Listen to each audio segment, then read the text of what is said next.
Joining me now is the founder and editor-in-chief of Talking Points Memo, Josh Marshall. Josh, first of all, congrats on all this great reporting with Hunter Walker and the team. It's really, really good stuff. It's great work, and so proud of them.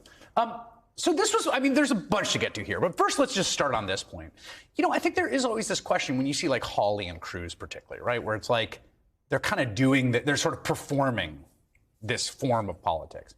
But there's something really upsetting, even if slightly morally exculpatory for the members themselves, about all these people, serious people, who, with serious jobs and power. Yeah. Maybe not serious people, right. But they have serious jobs. They have serious jobs. Yeah. They are the people who are elected representatives in Congress, just trafficking back and forth in the nuttiest stuff you can imagine. Yeah.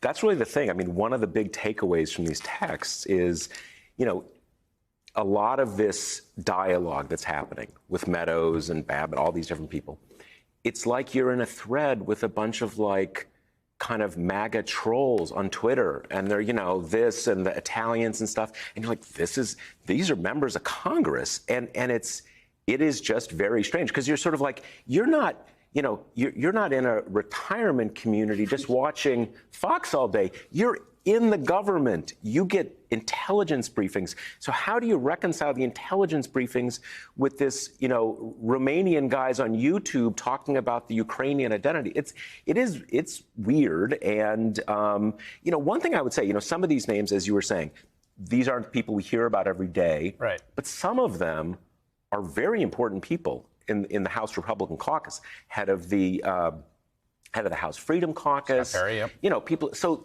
these aren't randoms. These are the people actually in charge. One of the most sort of bizarrely illuminating and, in a weird way, poignant moments is Scott Perry saying, "Can't we just talk to the Italian government?" And it's like, you can't talk to the Italian government because this is utter nonsense. And you don't know that. And what you see in these texts, and I want to get into some of the other people who play ball here. One thing I came away from the text, and you're reporting on it too, is there's lots of appetite to find a way to keep Trump in power.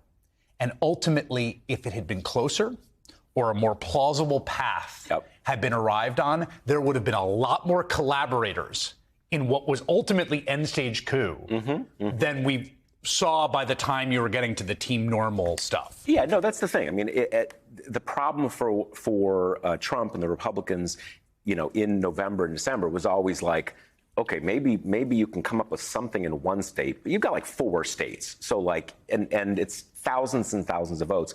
But yeah, if you had let's say this was all down to Wisconsin, and it actually was maybe 2,000 votes. And then you start thinking, well, machines, and that's, This is a kind of what's happening in Meadows' inbox in his phone is a kind of collective brainstorming effort around how to keep Donald Trump in power no matter the outcome. And and the amount of people who are participating earnestly and energetically in that project, which itself is indefensible to my mind, is really remarkable. No, and you can see as it unfolds, and our team has done a great job over a series of pieces sort of, teasing this out, that they start out, in the days just after, even though we lost, we have to unlose, right? So that they know. That's the North Star. Yeah, that's the North Star. Right. But then they start kind of feeling their way towards, we're going to get the Republican state legislatures to just toss it and decide Trump won. And you can see them kind of, feeling their way towards it.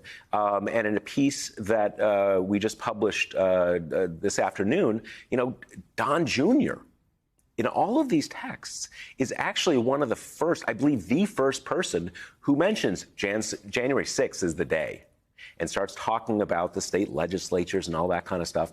And, to your earlier point, it is remarkable, a big chunk of the Republican Party was pumped to go with something totally absurd. Yes. And it had to be absurd because he lost by a lot. And, as you say, if it would have been closer. I also kept thinking about the record that we have and the record we don't have. So Scott Perry is a great example. Scott Perry shows up only when he's texting Mark Meadows, but Lord knows what Scott Perry, or again, any of these members were sending to other people. We know Scott Perry was the one that introduced, we think, Jeffrey Clark, who is sort of the coup plotter of the Department of Justice, to President Trump in ways the heads of the department still don't understand. Like, why does Trump know this guy? Yeah.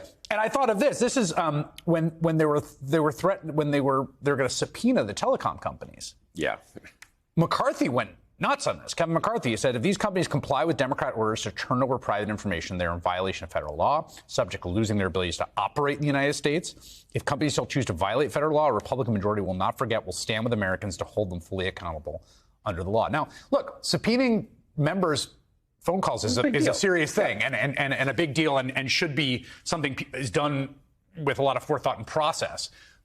But I can't help but think of that line when I read these texts and I think, man, this is a small sliver of what was being brainstormed at this time. And even, Mark Meadows stopped cooperating with the committee.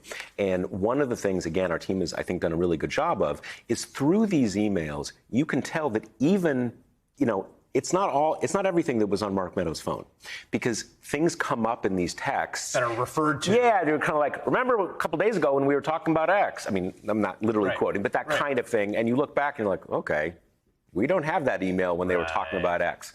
So it seems almost certain that there is a lot more stuff, even in Mark Meadows' text correspondence, that presumably, if you give them the benefit of the doubt, their lawyers decided didn't need to be turned over, but certainly makes the story that we have incomplete. Yeah. Josh Marshall, Talking Points Memo, which is one of the great independent media sources and success stories of our time, and I've been a fan and a member for a very long time. It's great to have you here. Can I just say that the team, Hunter Walker, Josh Kovensky, Kate Riga, Kayla Philo, and Emine Ugel. Great team. Doing very good work. Thank you, Josh. Appreciate it.